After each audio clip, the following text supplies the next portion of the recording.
Hi, this video is a little peek behind the scenes of what's going on with the Valuegraphics research company.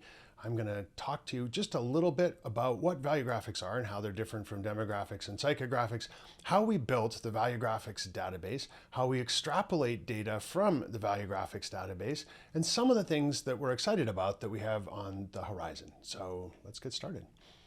We like to begin always with just this little moment to remember that what we're all here to do is just get some people to make a decision. It doesn't matter what you do for a living. It doesn't matter what field of endeavor you're involved with, and not-for-profit, for-profit, B2B, B2C. We're all just trying to get some people to make a decision. And it kind of begs the question, of course, of how do people make a decision? So here's a little story I like to tell that helps people click into this piece of information. So three friends are out having a few drinks. They haven't seen each other for a long time. They've been away, they've been traveling, it's been COVID, I don't know what it is, but they haven't had a chance to get together and have a few drinks for a very long time. So they're quite excited, and they've maybe had one drink too many. And the smart one puts up a hand and says, you know what, it's time for us to go. So they leave the bar and they're walking down the street and they're having a great time and they're punching each other in the shoulder and telling silly jokes and being really loud and noisy like drunks who haven't seen each other for a long time tend to do. And they turn a corner and suddenly there's a dark alley and they have to decide what they're going to do. Now, friend number one, the only thing we know for certain is friend number one's primary value in life is adventure, and thinks going down that dark alley sounds like the best idea in the world, that this dark alley has been put there just for them for that night, and it would be ridiculous not to go down that dark alley and see what happens next.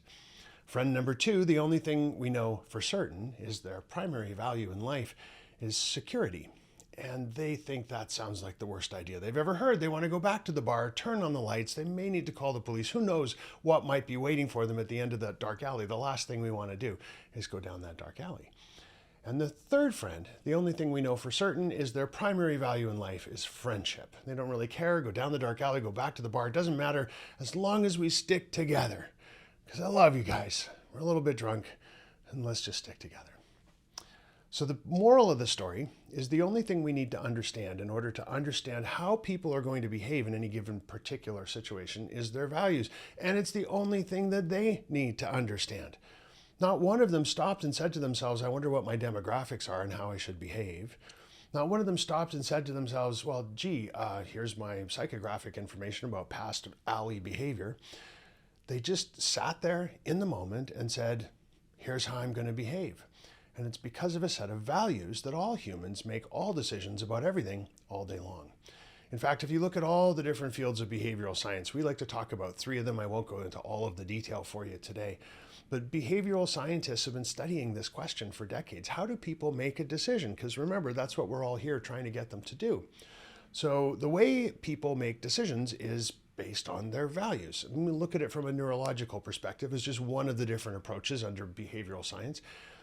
Psychologists have their own version, psychiatrists, sociologists, but neurologists will talk to you about the prefrontal cortex of your brain. And inside the prefrontal cortex is a little tiny piece called the insula. And the insula's only job is to help you decide what you're going to do. It doesn't, in fact, help you decide. It decides for you what you're going to do in any given situation based on all the incoming data, the sights and sounds and smells and everything it can get its hands on. And say, okay, if this is the situation, we're going to choose door A or choose door B.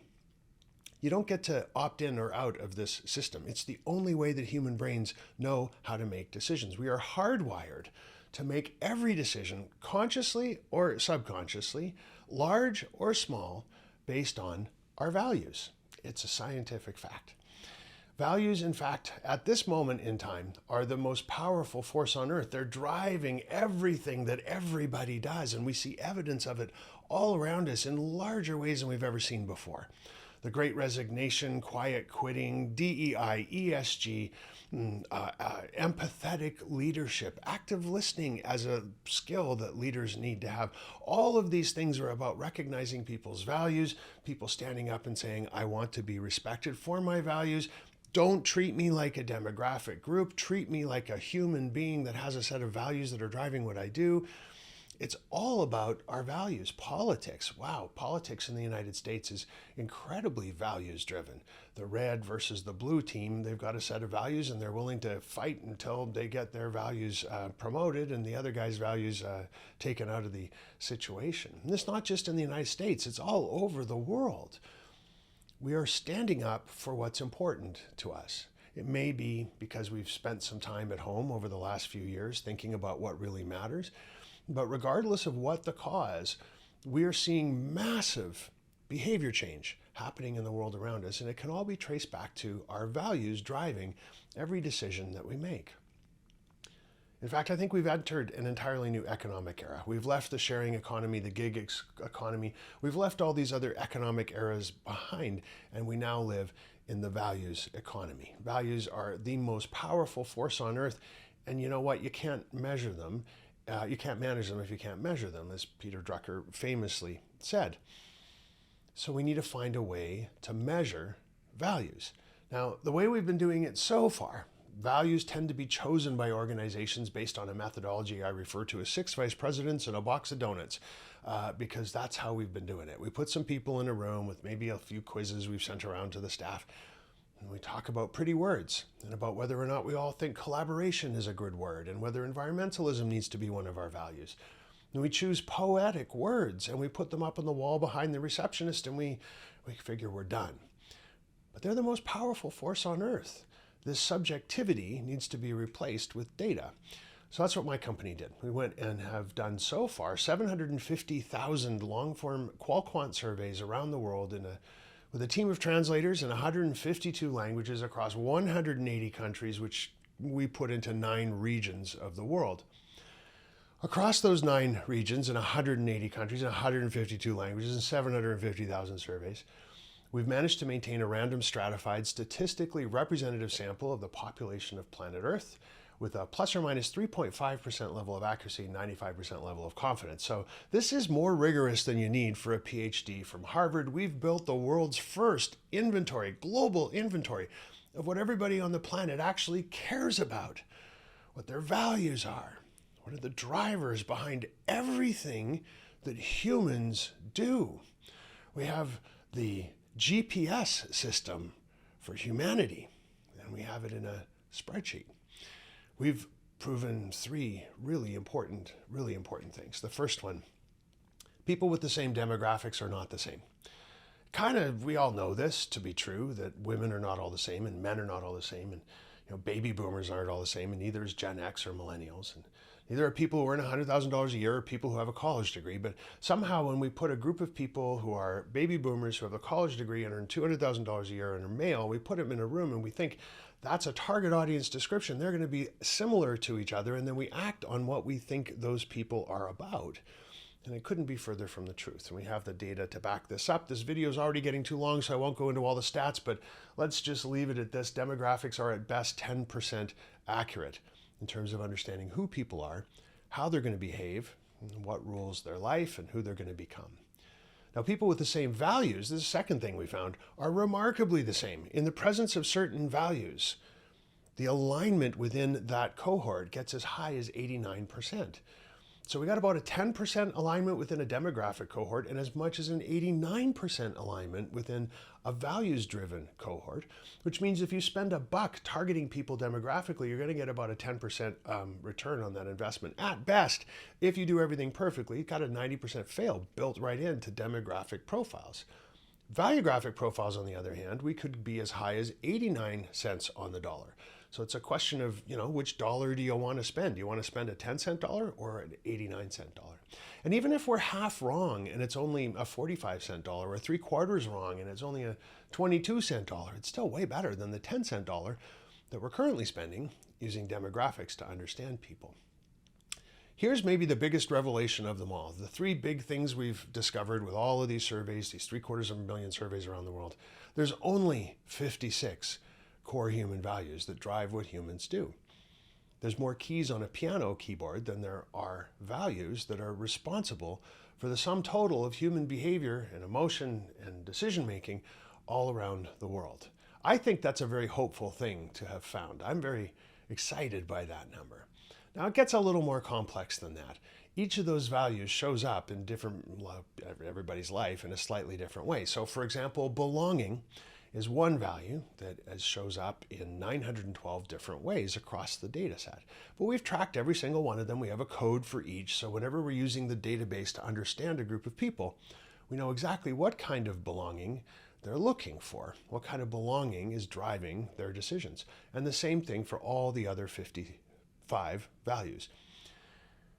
In total, there's more than 8,000 codes for the way values show up in people's lives. But those 8,000 codes, they still cluster down into 56 core values. That's a pretty good number. It's a nice, hopeful thing. We're not as different from each other as many people would like us to believe. So what does that leave us? We call it a three-legged stool of audience insights. Demographics describe a group of people. It might be really important to understand for reading glasses that we're not talking to 17-year-olds. There's a certain demographic reality around who's going to buy a pair of reading glasses and many other products and services as well. But to then assume that that demographic description tells us something about who those people are, that's where we've been going wrong. It tells us what those people are so that we can pitch something at them. It doesn't tell us who they are, though, what's inside their hearts. It only tells us what they look like on the outside. Psychographics are everything else, all the past purchase behaviors and likes and preferences and emotions and brand love indexes and all these other sorts of things. It's all great information to have, and it helps us understand some kind of pattern in the behavior, but it's all historical. And if we go back to slide number 1, what we're all trying to do is get somebody to make a decision next. We want to look out the front of the car, not in the rearview mirror. So demographics are an important part of understanding our consumers and our employees and anybody that we're trying to understand, because we need to put a fence around a group of people to describe them. Psychographics are a record of what's happened so far, and valuegraphics, because it determines how we're going to behave next, this is the predictive insight that we can use to help influence the outcomes that we're looking for and get those people to do something we'd like them to do. Okay, let's talk a little bit more in depth about methodology. Tell you a few things. I can go on about this stuff for pages and pages and pages. And in fact, in my latest book, we do.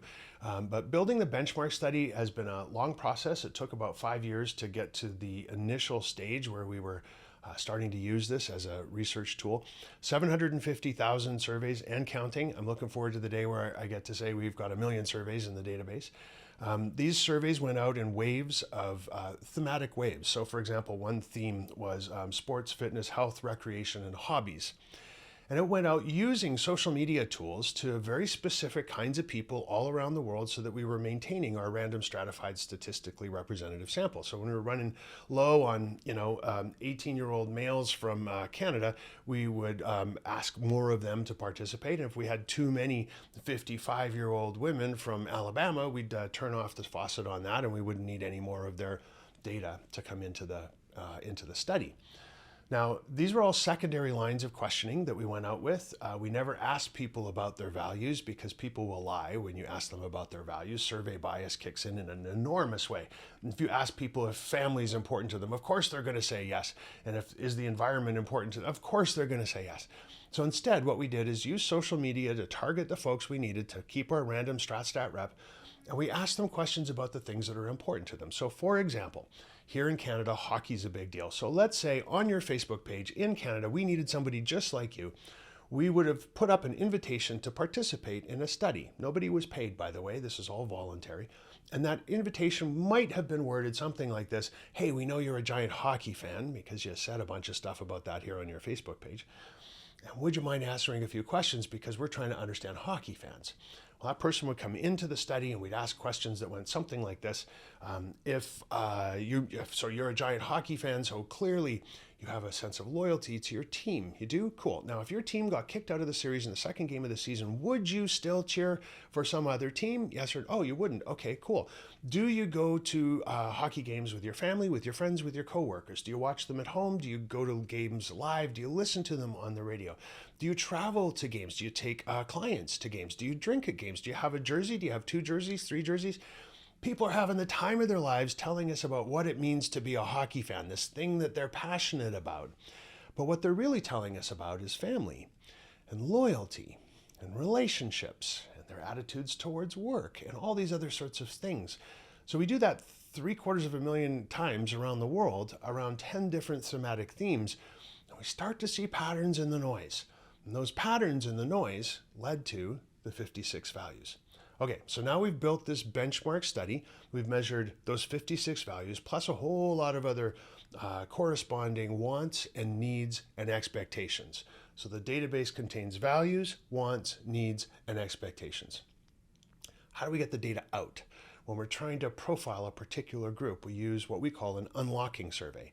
So let's say, going back to reading glasses, we're interested in understanding what will motivate people to buy these particular, let's say they're designer reading glasses made out of platinum and they say Louis Vuitton on them. They don't and they're not, but let's just pretend. So who is going to be interested in getting these in Belgium versus Boston versus Barcelona? We would go out and find a small group of people, a random StratStat rep, of folks who say, yeah, those sound like the best reading glasses in the world. I can't wait to get my hands on those. We'd ask them just a couple of questions, and their responses become a wayfinding system, a typing tool, if you will, that allows us to extrapolate the lookalike data from the benchmark data set. So it's not really the answers of the folks who answer the unlocking survey that we're interested in, although that weighs into our calculations, but it's what they tell us about where to go looking in the benchmark study that really matters, because that's where this plus or minus 3.5%, 95% level of accuracy across all those countries and in a random StratStat rep, it's already sitting there waiting. All we need to do is unlock it. By building it this way, it means any group of people that we can describe in a sentence, people who are going to buy reading glasses, people who floss 3 times a week. I've just admitted that there's floss on my desk.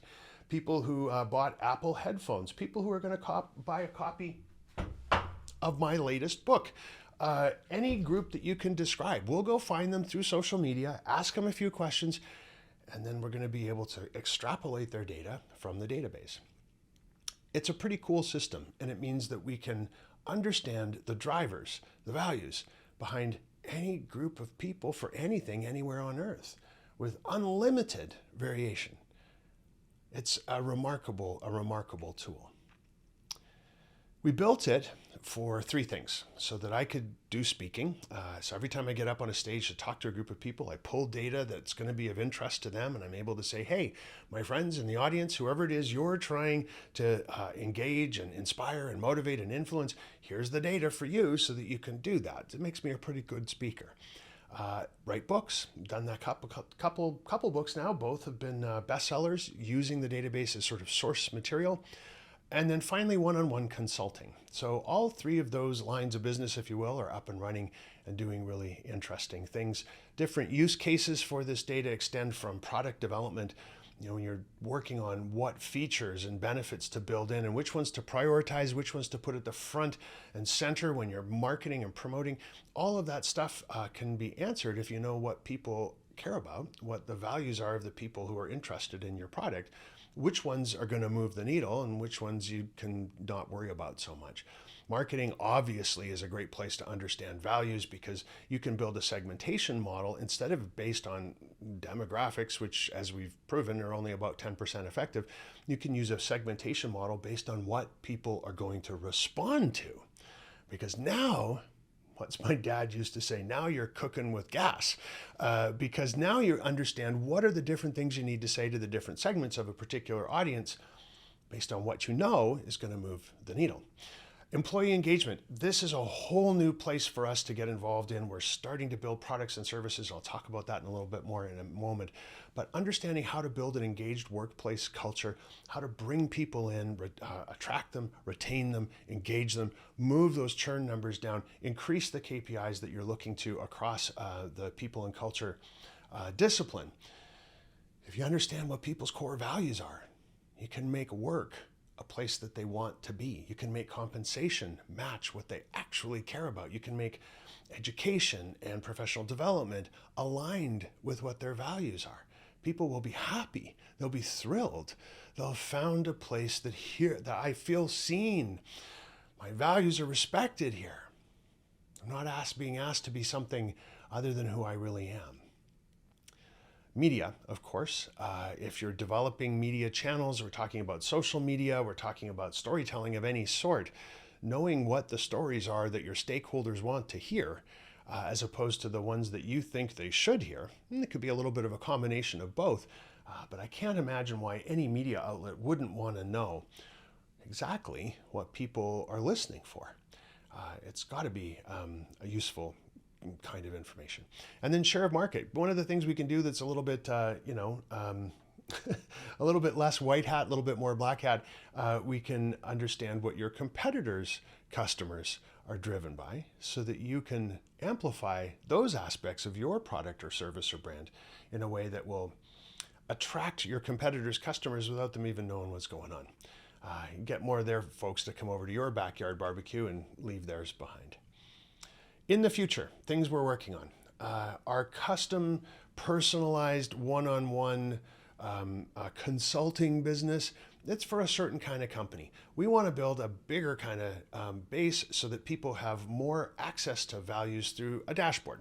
So we've got some initial conversations going on here. It's a little more slow moving than I would like it to be, but imagine at some point in the future that there's a subscription-based service or a fee-for-service kind of website you go to, and you're able to enter some basic information that you know from your CRM, and we'll be able to tell you the values of the people that you're trying to engage and motivate.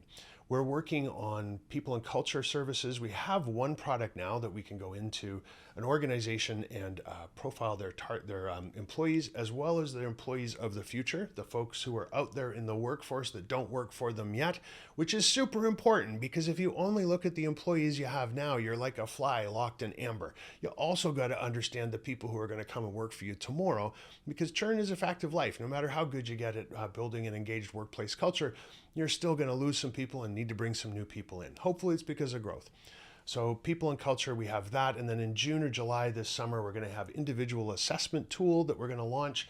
At the moment, it's called the Values Identifier. The Values Identifier will give each person an opportunity to answer a few questions and get a report on what their values are and how they can use that information to be the best version of themselves that they can be at work and in their personal life. Kind of like Clifton Strengths Finder, but this will be the only one that's based on values, and more importantly, values that are determined based on data. We also are about to launch a reports division where industries will be able to, for a fraction of what it costs to hire us to do commissioned work, be able to download a report on their particular category and understand what we can offer them in a very broad sense. So for example, we're working on one right now about the next generation of wealth. In line to come after that, we're going to be doing one on the pet food market. So anybody who works in the pet food industry will be able to get this report, and we'll tell them what makes people buy one kind of pet food instead of another. So the only thing missing between that and a sort of our custom version is the custom version would tell Purina what's making people buy one brand versus another. Well, this is just going to tell people in the pet food industry in general what makes people buy one kind of pet food versus another. So it's a little bit more of a view from 10,000 feet, but still super valuable to anybody in those industries that we're going to cover, because right now they have none of this information. So it's, I like to say, it's like playing the piano with your fists. It's not going to be perfect, but it's going to be way better than playing that broken demographic guitar over in the corner with no strings that somebody threw over there a long time ago. And then off into the future, my dream is that we're able to offer values certification to companies, because right now everybody runs around and says our values are collaboration, creativity, sustainability, diversity, and I don't know, something else. But there's no proof. These are just pretty words that they chose. So being able to stand up and say, these are our values and they have been certified by the Valuegraphics database. That, I think, is going to be a bit of a game changer for organizations who truly do want to be values-driven and purpose-led. But here's how I want to close. Thank you for coming with me this far through this little video. This is much, much bigger than all of that, and it's much bigger than us. Because here's the thing. The longer we sit around in our boardrooms and say that the correct way to look at people is to use demographics to understand them, to look at a group of people and say, are they 18 to 24, 25 to 36, 37 to 45? Are they boomers, Gen Z? Are they male, female, black, white, gay, straight, rich, poor, young, old? It's just saying to each other and to the world that these demographic labels are the correct way to look at people, to look at each other, to look at ourselves. And that just leads to stereotypes, because once you've decided that a group of people are 75% female and 25% male and college educated, what are you going to do? You're going to start leaping to conclusions. You're going to use stereotypical thinking about what those people want in order to get them to do the things you want them to do, which is slide number 1, why we're all here. So it doesn't work. We know they're only 10% effective. It's not helping us from an ROI perspective. It's a really inaccurate tool. But it also validates these stereotypes. And if you don't think that's happening, go into a toy store and look at the pink toys and the blue toys. It's happening all around us every day. Those stereotypes, they're not a good thing. Those stereotypes fuel ageism, racism, sexism, homophobia, and all the rest of that terrible list that I hate even having to say out loud. So the faster we can find a different way to look at people, the faster we can get off of this need to use demographics to try and understand who people are on the inside, and let demographics just be a really good way to understand who people are on the outside, the faster we'll come up with a better solution for everyone. Because this is the really good news. We don't have to build new factories or buy new machines or do anything big and expensive. All we have to do is change the way we look at each other.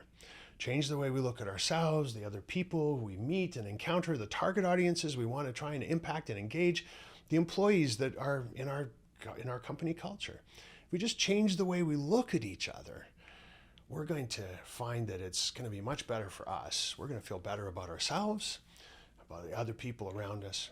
Our work is going to be as much as 8 times more effective. 10% effectiveness for demographics, 89% effective for values. So our work's going to benefit. And most importantly, I think the whole world will get just a little bit better too. If we can help end the divisiveness that demographics are fueling. It's not going to make everything go away, but it certainly will make everything a little bit better.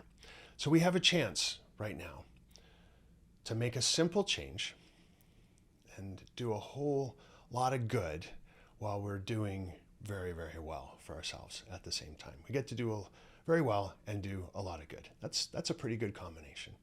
Let me close with this. The greatest danger when we're going through turbulent times, which we are definitely going through right now, the greatest danger is not that turbulence. It's not the problems. It's not the challenges. It's continuing to use yesterday's tools to try and fix today's problems and the problems we encounter tomorrow. We got to make a change here. And this is our chance. And thank you for listening. And I hope you'll go and be values driven.